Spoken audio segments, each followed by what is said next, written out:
Hello, folks. Welcome back to Sound Design for Relaxation, Meditation, and Sleep. I'm your host, Dr. Lawrence W. Moore, the doctorates in music composition.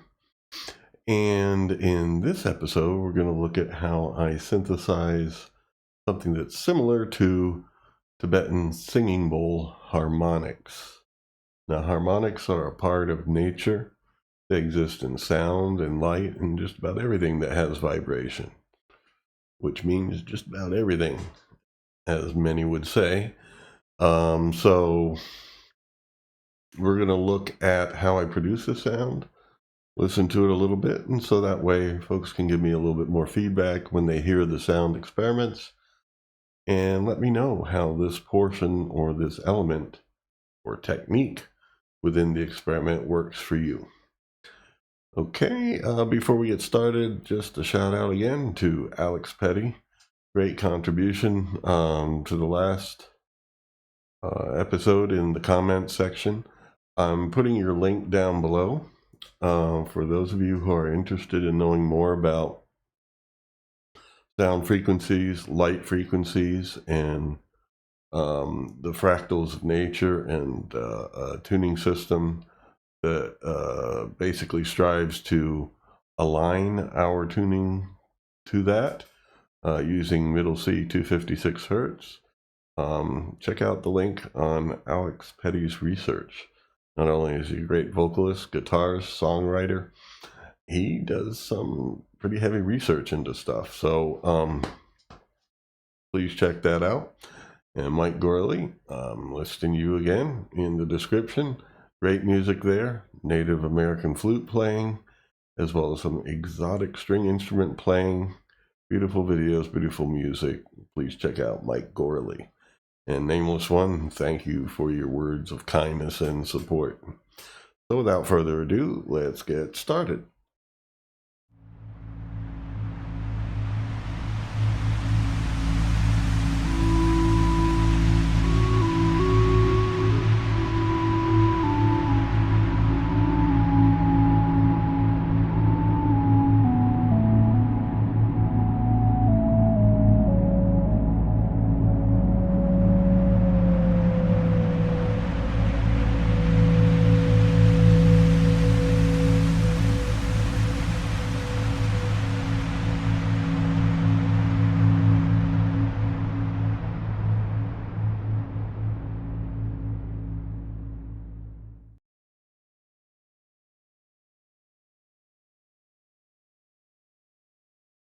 Okay, so here we are in VCV Rack, the software I use to make my sound designs. If this is the first episode you're seeing in this series, you might want to go back to episode 1, especially if you want to make the sounds yourself.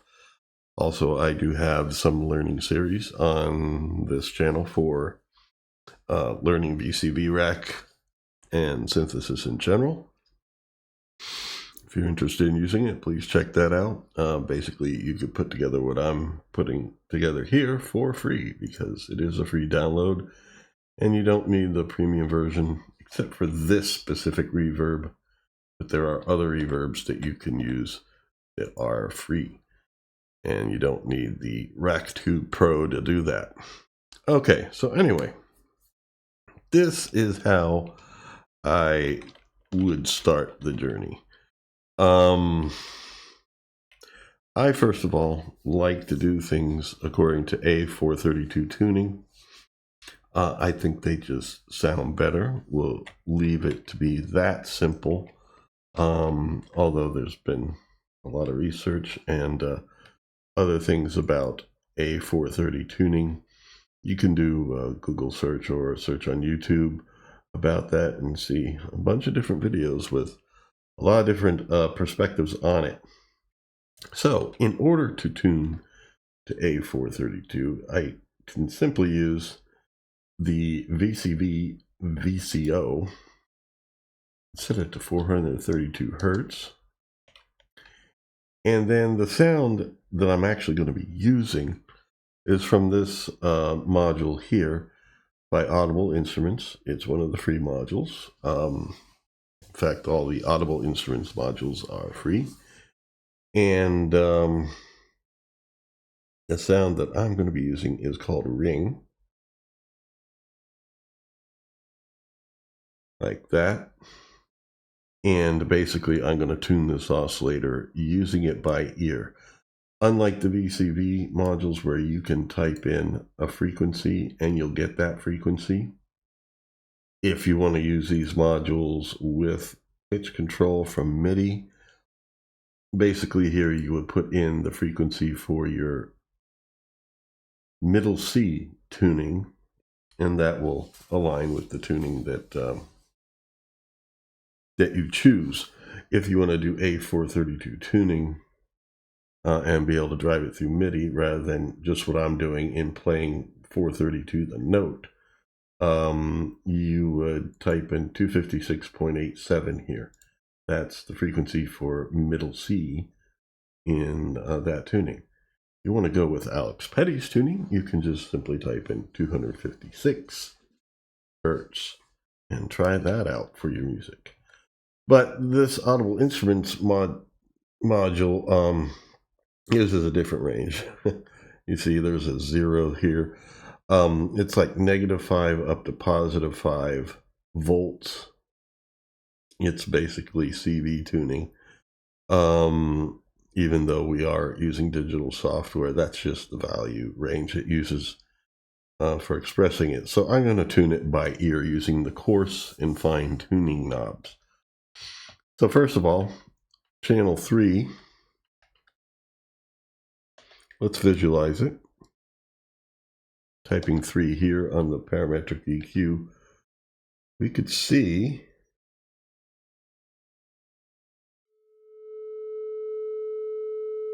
that the sine wave oscillator from VCV Rack is not just a pure tone. I'm just making sure, and I'm on channel 3 there, yep. Because you see some spikes here? Well, it is modeling Eurorack, which is physical analog synthesis modules, and from internal circuitry and so forth, and just the design of them, it's trying to give a little bit of some color to the sound. Let us compare it, just for the sake of it, to VCV's own wavetable VCO, where we can also type in 432, hook this up to channel 4. I'll turn that one off and turn this one down. We don't want a tone exploding into our ears. As you see, it's set to sine wave. And let's compare the two, just for the heck of it. Now we need to change this to visualize channel 4. There we go. There's a pure sine tone. So we know that this one is purposefully modeling something that is not as pure. So, and when I say pure, this type of sine tone basically has to be generated either through analog electronics, where you would probably get the added color tones that we're seeing appear there in its spectrum, or digitally, where you would get, you could digitally create a pure, completely sinusoidal shaped waveform, even though it would be constructed in bits. It wouldn't have the same added color that we have from this Eurorack modeled creation here from VCV. But anyway, we're using it to tune. So what I'm going to do here, since I have MIDI control over this oscillator, and I have an envelope on it as well, hooked up to the level input of the mixer here, I can basically press an A above middle C, which, yes, in the Western Hemisphere is normally 440, but I'm retuning things to A432. So I need to tune this oscillator down to basically as close to that as I can get. But I'm also going to do this. I'm going to turn up the decay and sustain portions of the envelope. So basically we get a fade in and fade out. And basically the rest of the time it's sustaining at the same amplitude. Okay, and here's the sound ring. Let's play an A above middle C. Now I'm going to use the coarse tuning knob to get as close as I can and then zero in on it with the fine tuning knob.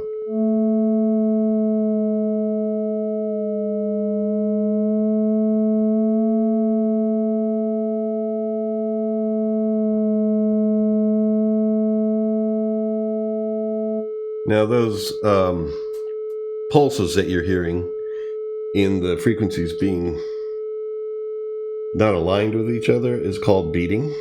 Last episode we looked at binaural beating, where you put different frequencies in different ears, slightly detuned so that you hear this pulsing effect, but you hear it psychoacoustically because basically the two hemispheres of your brain are bringing you two different frequencies, and it has an effect of helping to influence brainwave patterns to achieve other states. If you haven't checked out that episode, please do. It's very informative. We're going to actually do a little bit of binaural beating with the sound we're making today. But anyway, I just wanted to explain that. And so what I'm trying to do,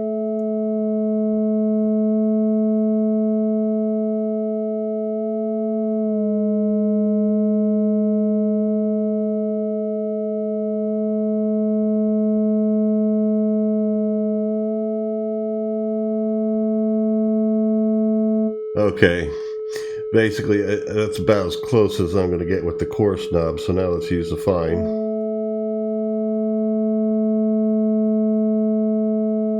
We'll hear the beating slow down.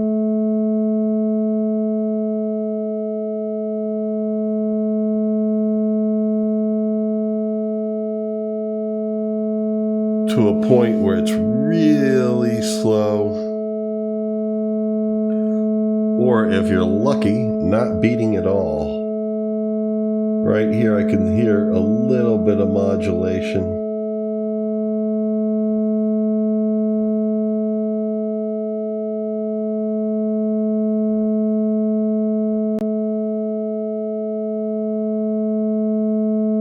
But it's really slow.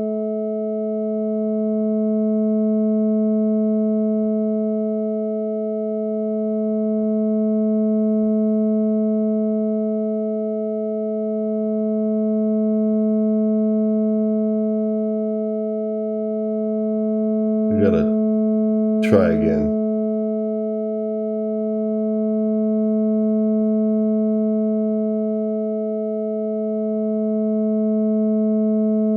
All right, when you get to that point, it's really hard to totally lock it in.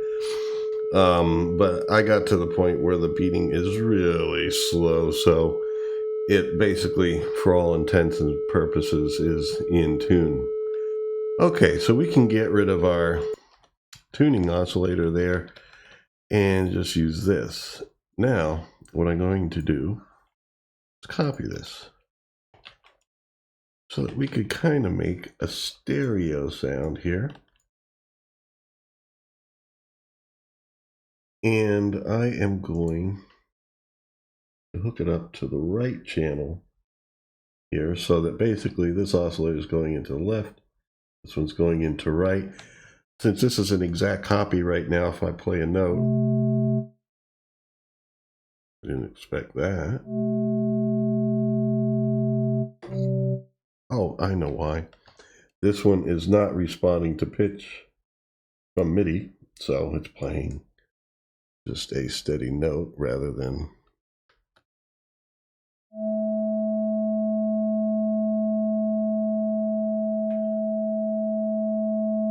Okay, there we go.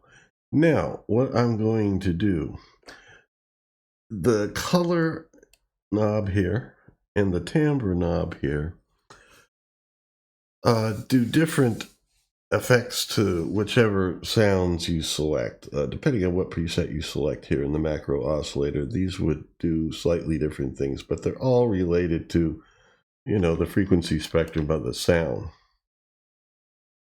In fact, why don't we visualize this sound since the sine wave is gone? That's what we're basically hearing. And you see how, let's play the pitch. We're getting, now since I'm playing so basically A432, this visually, according to the numbers here, would be the fundamental. And then we're getting a harmonic above and a subharmonic below.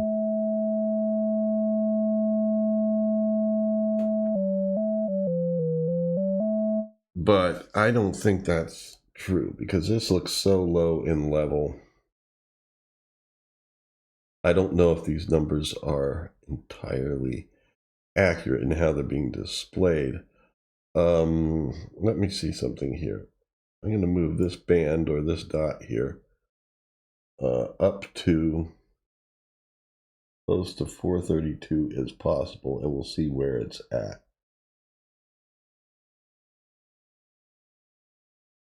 All right, 433, that's pretty close. So visually, yeah, that's lining up with here. So it seems like in this sound, if this is to be believed, the note you're actually playing is not what's sounding. It looks like, let me zoom in here a moment. Sorry about that. Here we go. If we zoom in here, this, yeah, that could be an octave above. Between 500 and 1K, 1 kilohertz, 1,000 hertz, 500 hertz.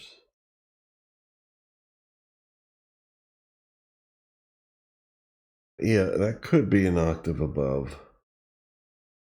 And this is somewhere in the ballpark of an octave below.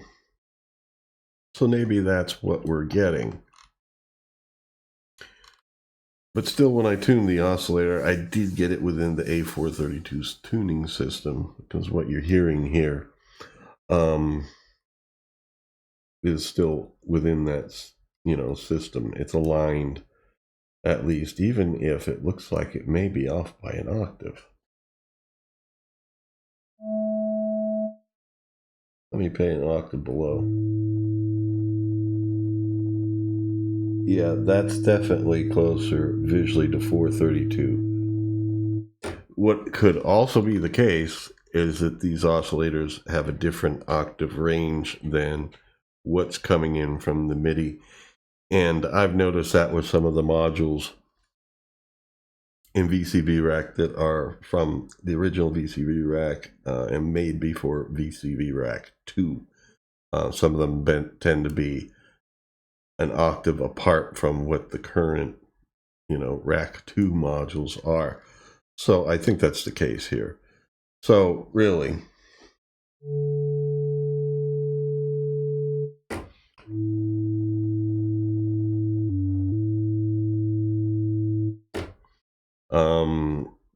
it wouldn't affect our tuning at all.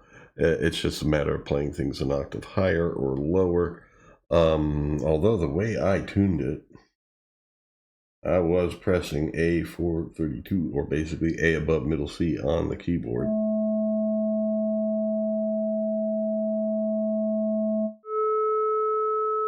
Although, you know what? Yeah, that sounds more like, yeah, we are basically sounding, I guess, an octave lower than where I am on my keyboard. So anyway, as long as it's octaves, we can deal with it. Alrighty, just use the ear. Alright, so anyway, now, in order to stereoify this, we need the colors from either side to be a little bit different, you know. And you can adjust color with this knob here, and you'll hear what it does. It actually changes the tuning of some of these prominent harmonics that are standing out in the sound. See that? I mean, basically, this is displaying beyond the envelope here. So even when I'm not playing the note, you're seeing the last note being played still appear here. So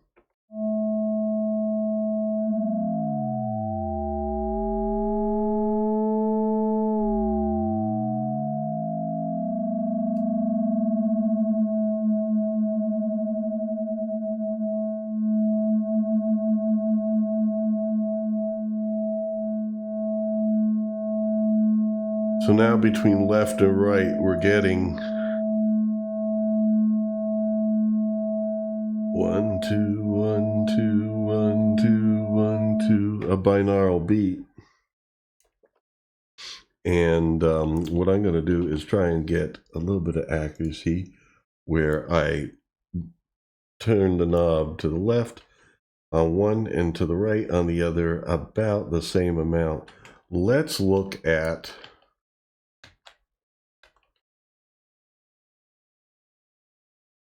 our differential here. 0.12. Or no, 50.12. So that's 0.12 above. All right, let's try, because 50 is center. The value ranges on these knobs are like 0 to 100, I believe, and so 50 is center. So we'll do 49 point, let's do 6 away, 94. And then we'll do 6 above 50 here, 50.06. So we have a differential of 0.12, which is the same as before, but the center value is kind of like in between. We're preserving 50 as like a center, a perceived center value in between.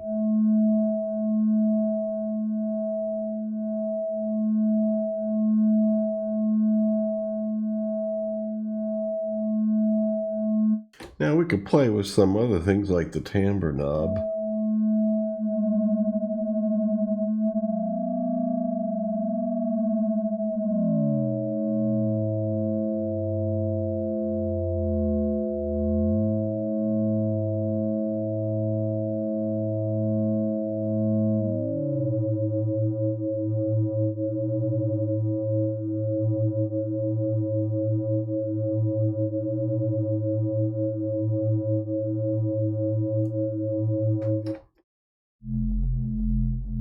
There's a lower tone, but it's creating for me kind of like a harmony. So I'm going to initialize both of these and basically try to use similar values. This was 6 up and 6 down, or 0.06 up, 0.06 down. Try a different value here. How about 50.03? And this 49.97.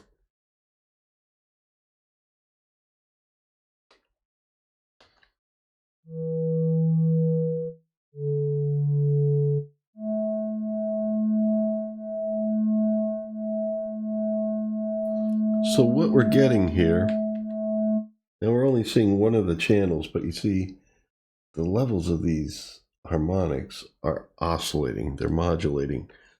And I'd like to bring them out a bit more. So I'm going to use this compressor to do it. The way the signal flow here is, here's the audio coming in from oscillator to the left and oscillator on the right. Here's the envelope gate controlling the level so that they turn on and off with pressing a key. And then the signal goes from there into a compressor here from Squinky Labs, out from that compressor into the parametric EQ here, where we can visualize things, as well as do a little alteration here using the EQ. And then its output is going back into the mixer here to continue down through the channel strip and then through the bus section. Let's see if we can bring out some more of these harmonics. Now they are pretty low in level here, so I'm going to have to drop the threshold on this compressor a lot and turn off the bypass button. In fact, all the way down. And then I'm going to turn it up.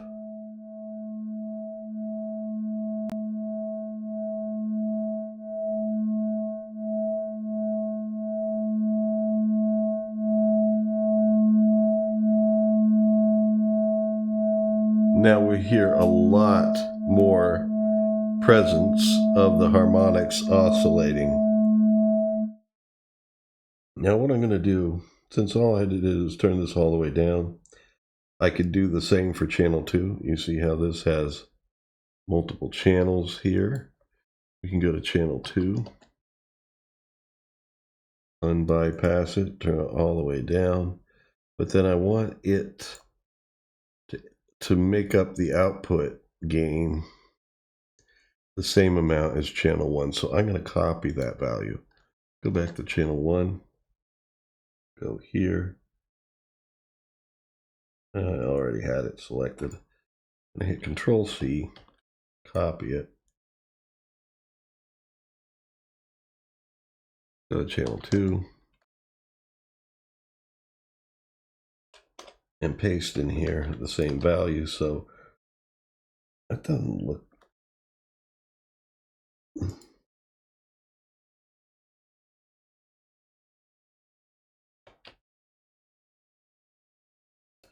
That's not right. Hold on here. Let me try that again. I want them to be exactly the same in amplitude from left to right. So let's try that again.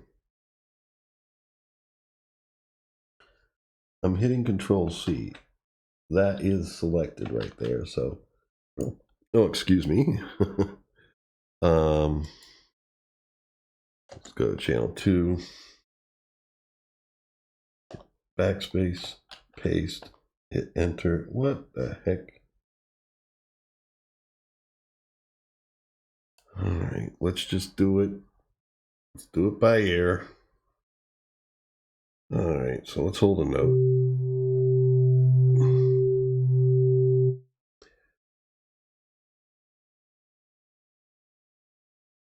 Channel 2, are we bypassed? No.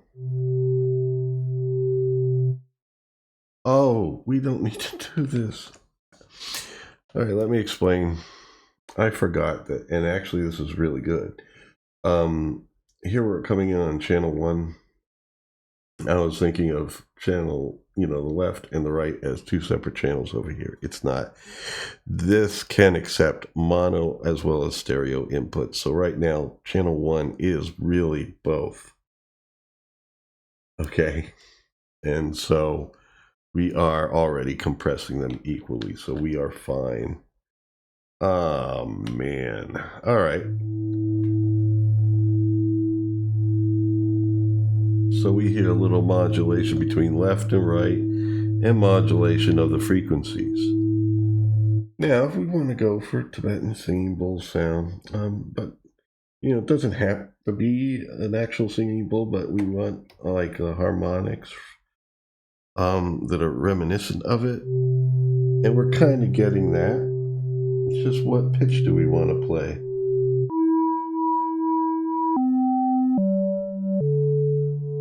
Now, the way this sounds, it's more like an organ because the attack time coming in pretty quick. Let's have it be slow.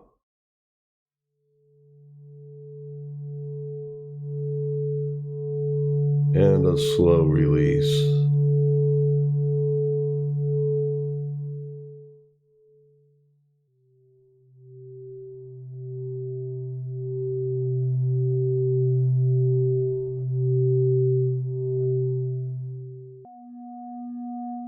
Now the thing is, the way this envelope is, if you play a second note after releasing another one, you got to wait for it to go down all the way here before it'll start going up slowly again. Otherwise, it'll be at some portion here close to the sustain level already, so you don't get that slow coming in that actually makes it sound more like a singing bowl.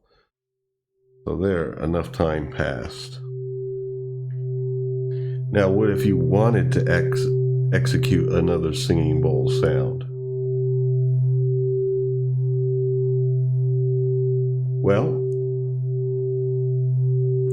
there is a way to do that. In my music, what I've been doing is I've been using a drone where basically I find a pitch that I use underneath, and that stays the same, and then I use a second pair of these and control them with MIDI so that I could do some melodic things. I'm going to show you that in a minute, but that means loading up another patch. But there's another way, and I have not applied this in the music yet, but this is to come. Copy these. These oscillators are monophonic, so they can't handle polyphony. And so the way you need to deal with them in VCV Rack, which does have polyphony, it's just some modules are monophonic, you know, from either the older days before the polyphony was added, or their creators decided they want them to be monophonic. So I am going to use a VCV module called Split.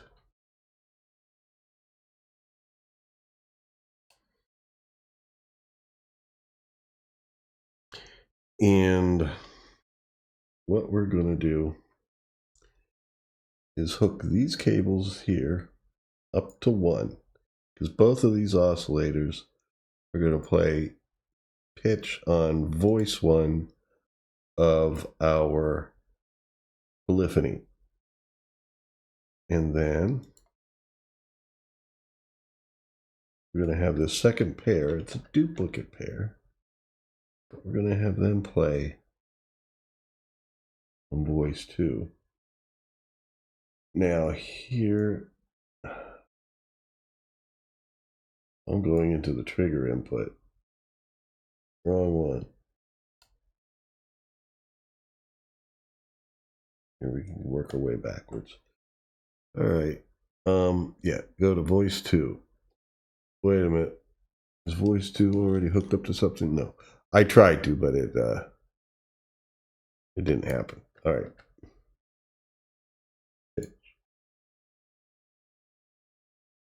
Okay, there we go. So now we have these two oscillators, and they're going to need their own channel here. Now the envelope gate from VCV Rack, what am I doing? Oh, but it's green. I use red for audio.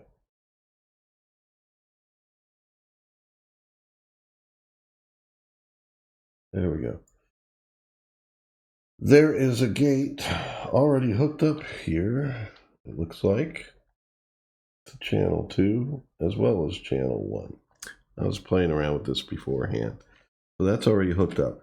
This is poly capable. So the gate message here can go straight from the MIDI module to there. But because these audible instruments oscillators are not polyphonic, I need to use this splitter to take a polyphonic note message from MIDI and split it into 2 different voices. And then we got to go here and set this for 2-note polyphony. Like that. And we can then also look at our polyphonic mode. I'm going to zoom in to see it better. You see a second mouse cursor. Hold on, we can get rid of it. There. All right. Do we want it to rotate? Yeah, that's the mode we want. Basically, it'll go from voice 1 to 2 to 1 to 2. So that way we could play two notes that overlap. And the thing that we're really looking for here is that it will re-execute this envelope. So that way I can hold out one note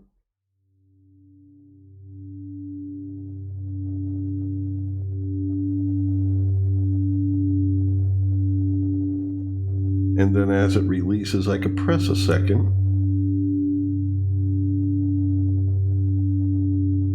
or not even release it. Press the second and not hearing it. Why? Because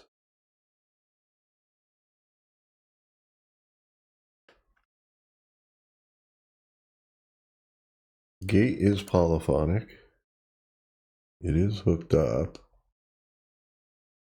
Oh, look here. I even see the second signal coming in. Let's go to channel 2. I see it there. There is a channel 2 sound.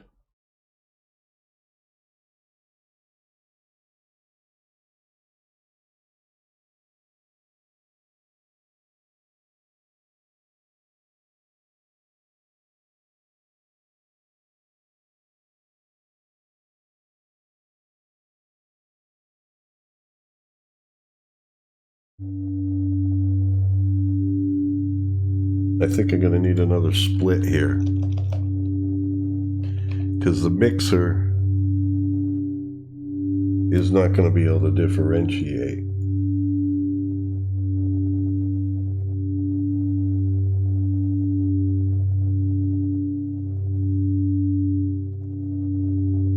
So for our voice 1, the first pair of oscillators,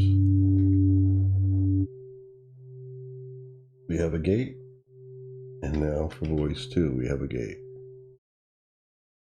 Okay, so now let's try it.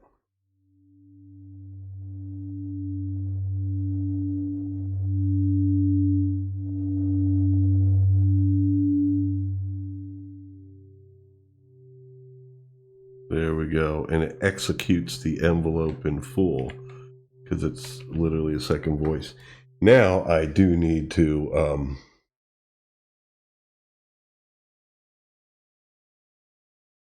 copy this output. Hopefully you'll let me do it this time. I've done it before. Oh, but I need to copy it from 1 to 2 because now the compressor output settings need to be the same. Come on. Control C. I have done this before. Do not be refusing to do it.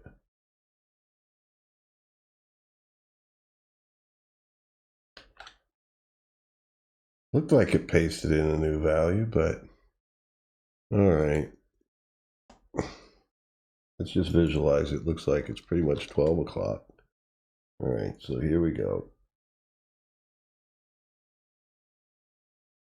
Now, let's play these back and forth a little bit.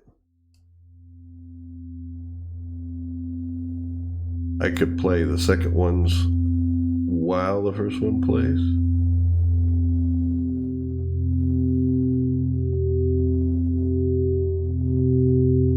Release the first one.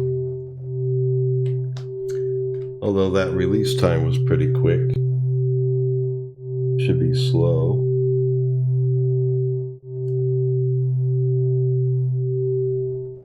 And then bring it back.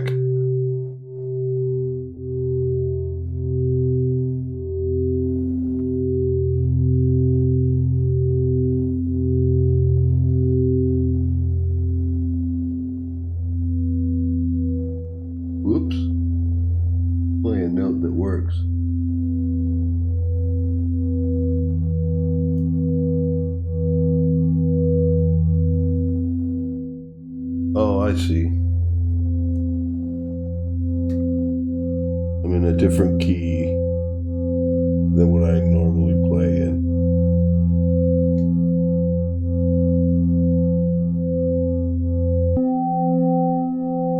See, I go to a third note. I would have to do the same thing over again, same process to create a third one if I wanted to be able to do 3. So, but I can alternate between 2.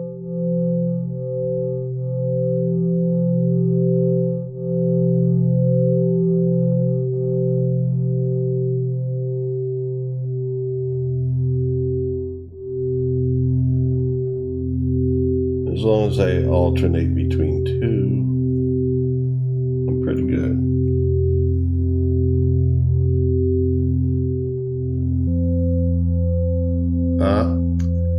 I didn't wait long enough before letting the next one enter because I really extended that release time.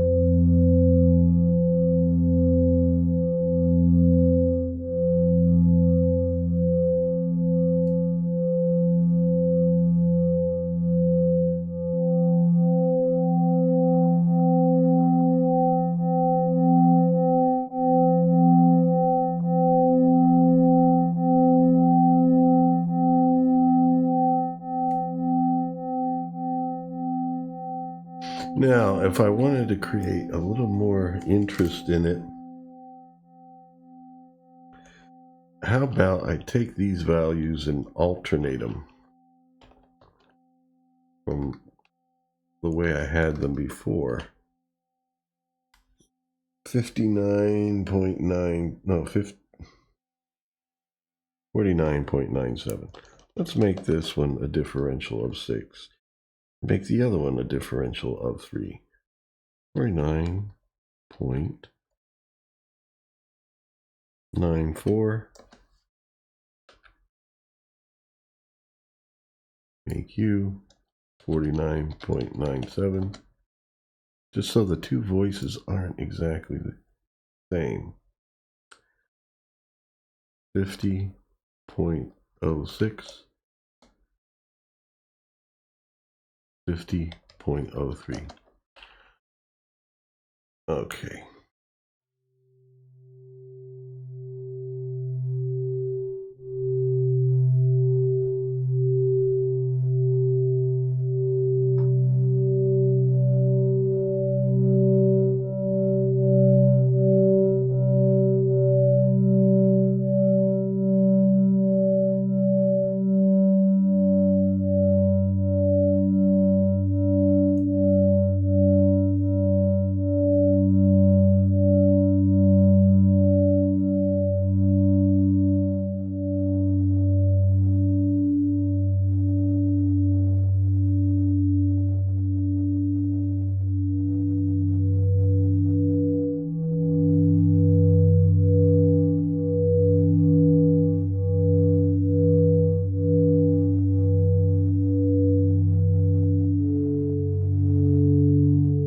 Okay, a little too early there. Now, another thing I can do, I have the aux send section, the expander for the Mind Meld mixer set up and hooked up to some reverb.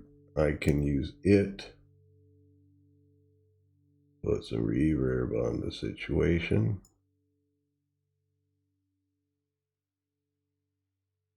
That'll really help.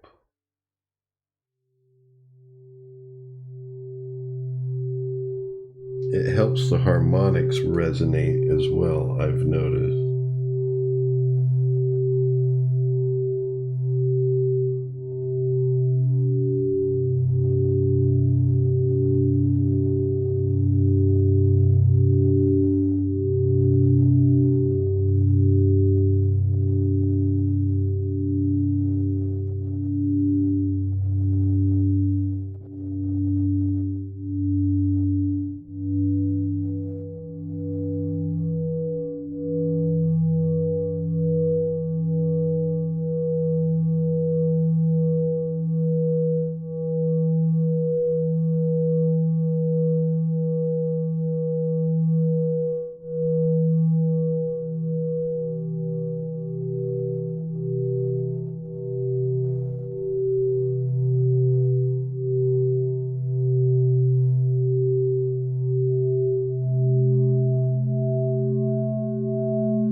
Let's try turning this up a little bit more.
Okay, there we go. Now, the way I've been doing it thus far is I kind of stumbled across combining a drone of kind of like a very similar sound. I don't know if the timbre and color are set exactly the same, stuff like that, but it's a very similar sound. But I have a drone and a lead. So go to my most recent one.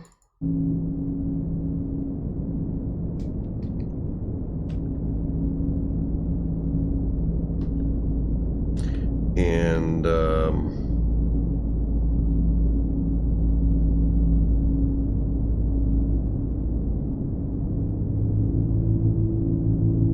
I have a low drone in the background, and then here I can play melodically above it.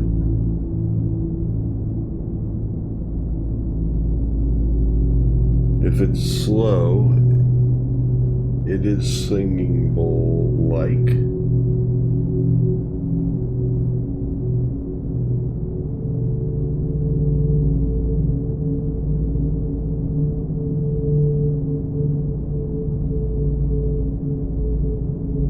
Here are the 4 ring oscillators, except these 2 are not hooked up to MIDI control. They're just providing that drone, that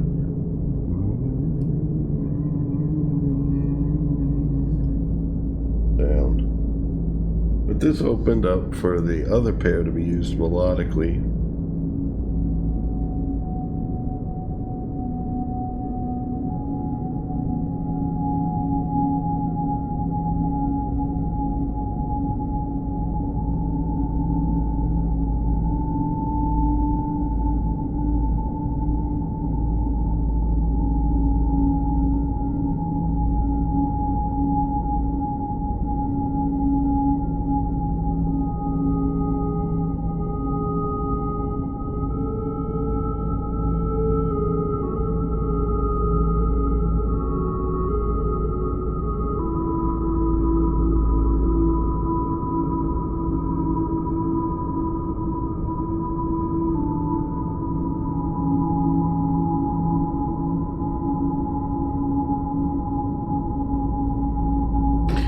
And basically, that's how I've been doing it so far.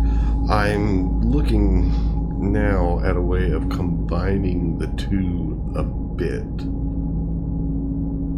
In fact, I might use these versions here to have the lead sound, but make it polyphonic, and maybe add a 3rd.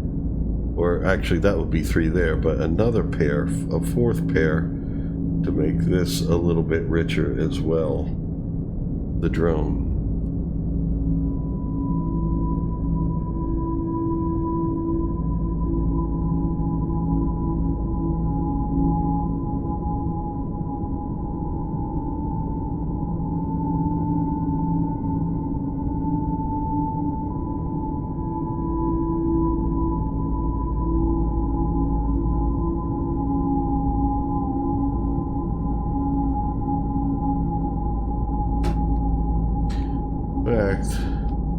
me try that. This is saved as is.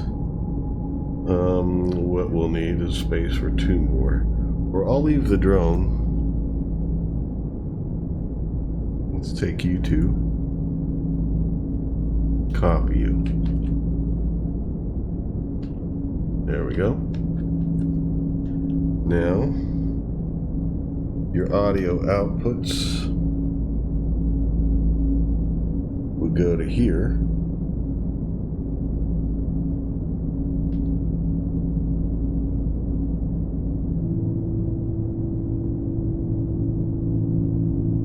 They're not gated at this moment.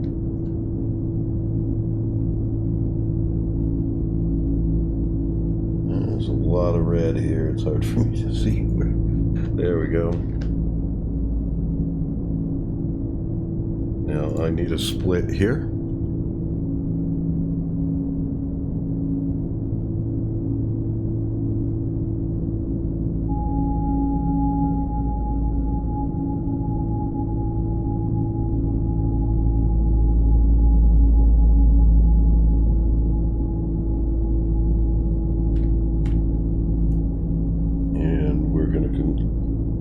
Use the envelope to control the level of this one now.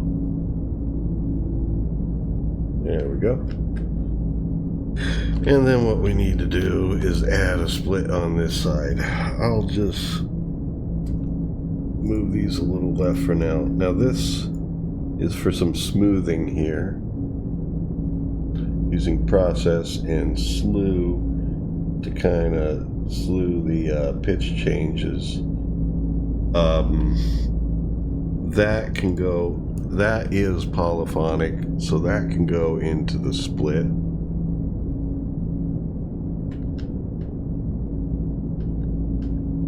Right now I have it going into these two, so what I can do is take both of those two oscillators that are on the same voice, left and right band, and go into one. Take this over here. I hooked up the trigger. Let's go to the pitch. And same thing here. There we go. In. I'll eventually try to line it all up better.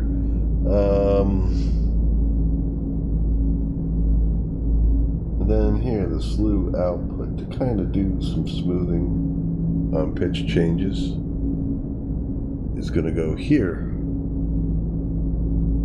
And now I need to make sure we're set to 2 voices.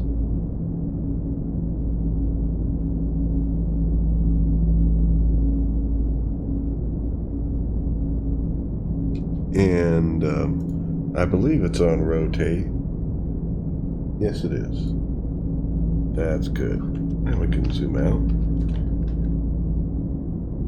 Hey, let's slide these over.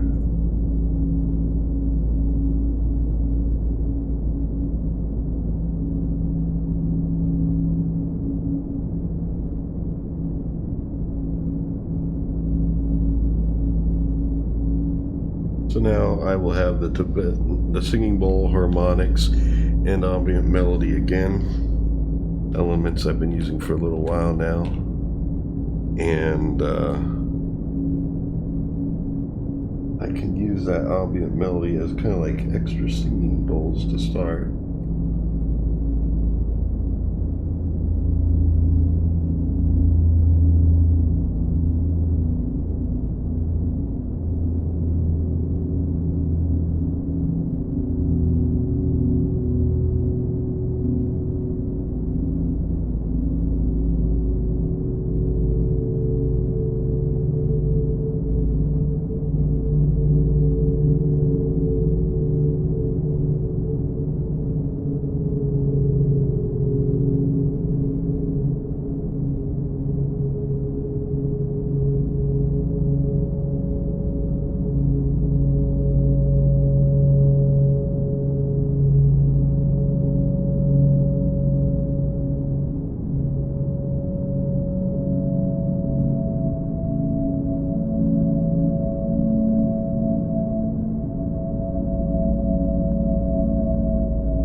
right, so I think that's where I'll be going with this in the future. I'm actually going to be trying out some other things too, and I'll be in the next episode talking about that. Harmonics of a slightly different nature for the binaural beating than what I have been applying. And so next time we can check out a little bit of that. In the meantime, check out the experiences, the sound experiments for relaxation, meditation, and sleep in a playlist next to this one. Sound design for relaxation, meditation, and sleep. Give me some feedback. What works for you? What moments are most effective? And I plan on keep making them. If you're getting ads in them, it's not me, that's YouTube putting them there. That's why I try to come out with a new one each week, so it takes a while before they add ads to them, so that's why I keep putting out new ones, so that there's an ad-free one there for people to check out. Well, take care. If you found this useful or entertaining or helpful at all, please hit that like button. Leave a comment, let me know what you think. And until next time, take care and stay free.